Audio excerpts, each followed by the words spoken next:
my fascinating Renaissance friends. Love need not be grand to be profound. Let that sink in for a moment. Huh?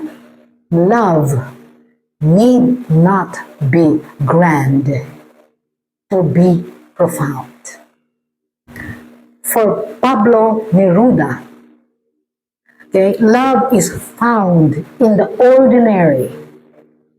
A glance, a touch, a shared silence.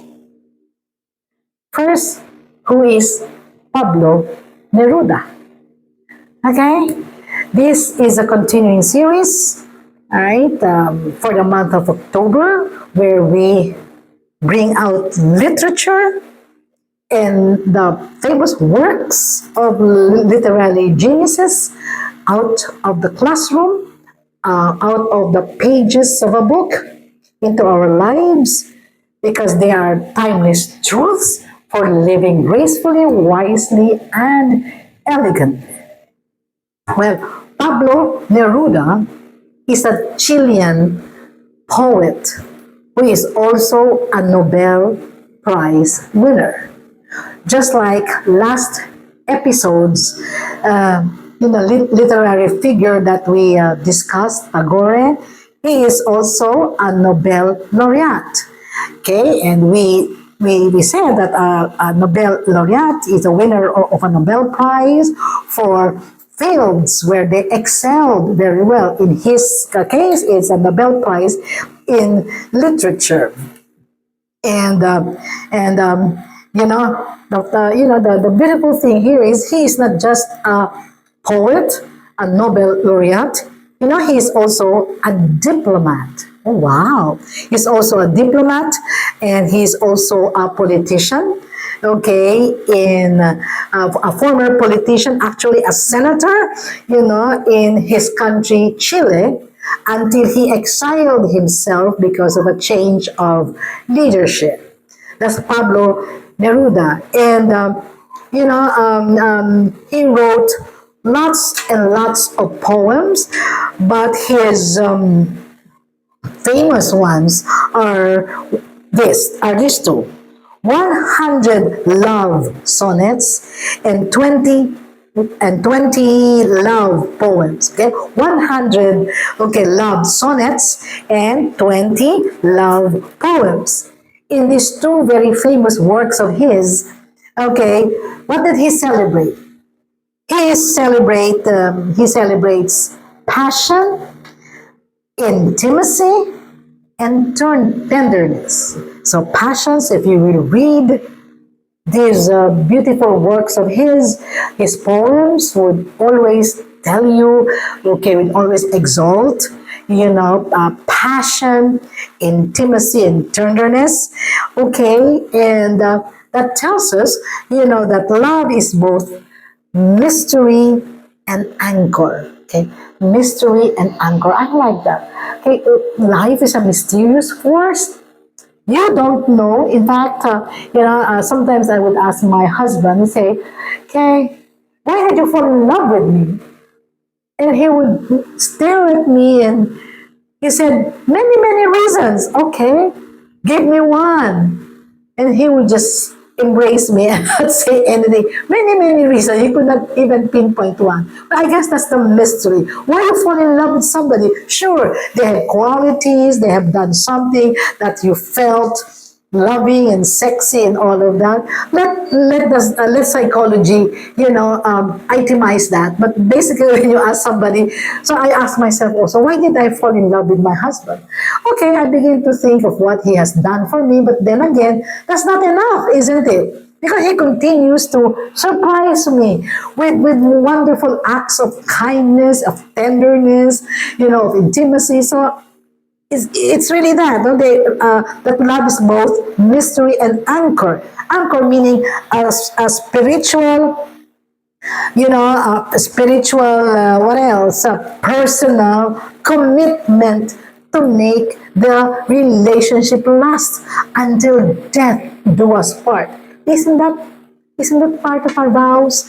To love, to cherish, okay, despite sickness, in sickness and in health, in prosperity or in what? In poverty, till death do us part. Isn't that part of the vow? Yeah, okay. And there are a lot of wonderful quotes there, but I'd like to zero in on just one.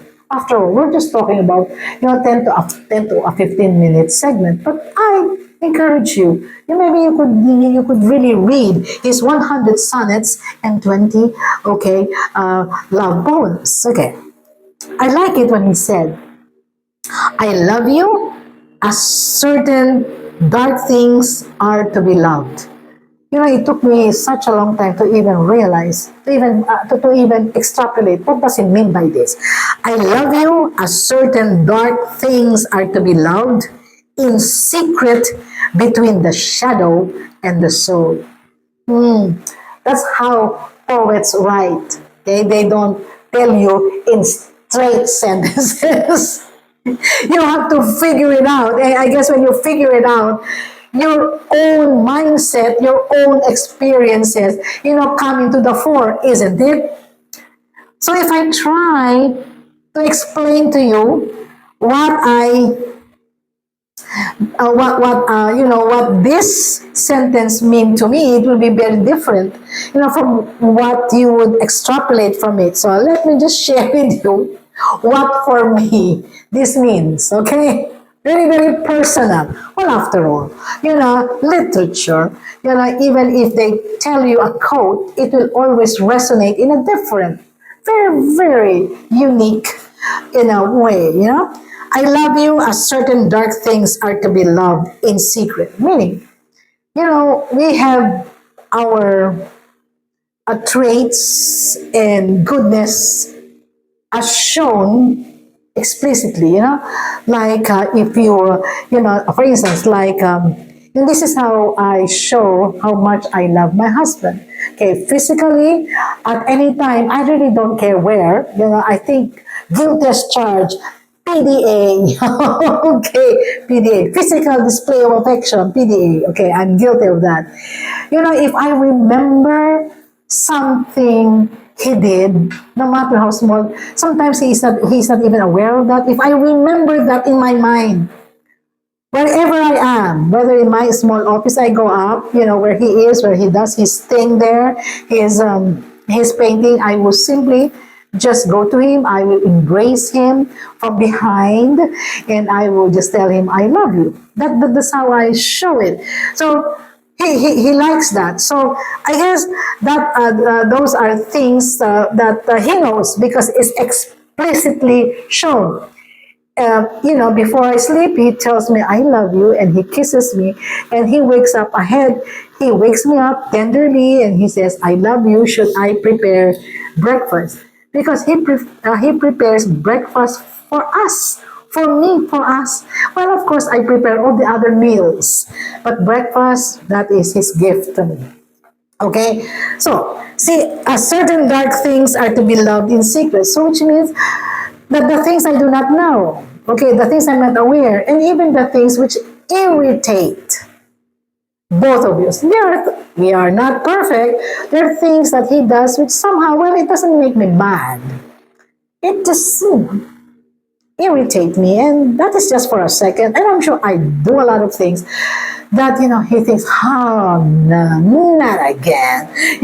I'm sure he thinks of that. Okay, but it is in between the shadow and the soul. I guess the shadow is not you; it's your shadow. Your soul, it's you. So I guess the imperfections. That's how I would look at it. He loves what is explicit in me, and he also loves what's in between, the things which irritate. Okay, so there are three lessons, that I'd like to share with you from these two works of his. One is love flourishes in everyday gestures. Love flourishes in everyday gestures, Everyday gestures, just a, just a, peck on the cheek. That's a kiss on the forehead or an embrace. While you are both watching your own cell phone screens. That's what we do. He would scroll. He would scroll his own feeds. I'll scroll mine, but we're actually in bed together, embracing. Ha ha ha. Okay, for us, that's love. It doesn't always have to be, it has to be my program. It has to be, if you don't look at, no, we do things separately, but also in unison. How's that? That's one example. Okay, we focus on our own screens of cell phone screens, but we are together, muscled together. Okay, so love flourishes in everyday gestures. True intimacy is lived, not explained. If that's why I guess, especially with men, you ask them, why do you love me? They cannot put it in words. But he would prepare breakfast for me. He would always open the doors for me. He would open, take out the chair for me. If I'm feeling sad, he'd say, "Do you want to eat out?" All of these little things. This is intimacy, isn't it? We said that intimacy in the previous episode, so it's not just sexual in nature. It is a meeting of minds and soul. And love anchors us against the tides of time. Very, very clearly shown. If you're young, there's passion everywhere. Then, for some people, it wanes. When they're old, they are no longer as romantic. They sleep, I don't know, they cannot stand each other. Okay, well, the winter of life. I know of some couples until their death, they are so sweet. They may not have the same sexual stamina as they had when they first got married, those honeymoon days, but they still show the same sweetness. So love anchors us. We know we are loved, even if we are not as pretty as we used to be, even if our middle, okay, bulge, that before we had, very, very, we have six-pack abs, things like that.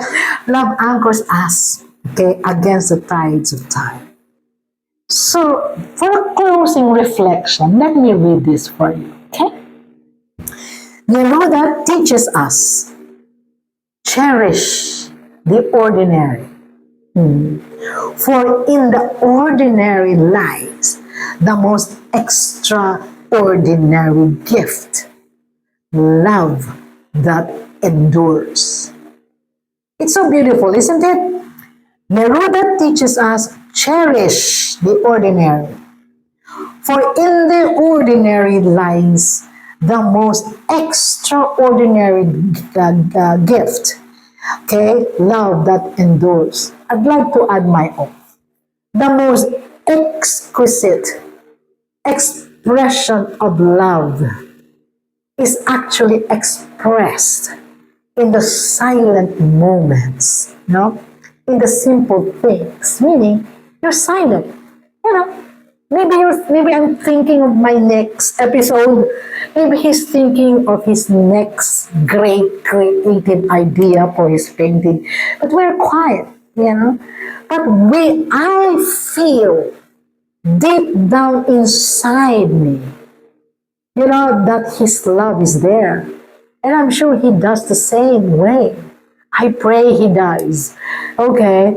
Because it's not always the grand gesture, okay, that actually leaves, precious, precious memories. Okay, for Neruda and for every one of us, okay, these are things which we must live after all. Literature and wonderful literary works, okay, are not just to be read, they are to be lived. Let's continue the conversation, my friends. Okay, put your comments there. All right, and don't forget to subscribe. Right? Did I tell you if this is episode 134 because it is. Okay, don't forget to like and subscribe to My Season of Life with Miss Malu Cervantes, 60 years and beyond, so we can continue to grow together. Until then, adieu, my friends.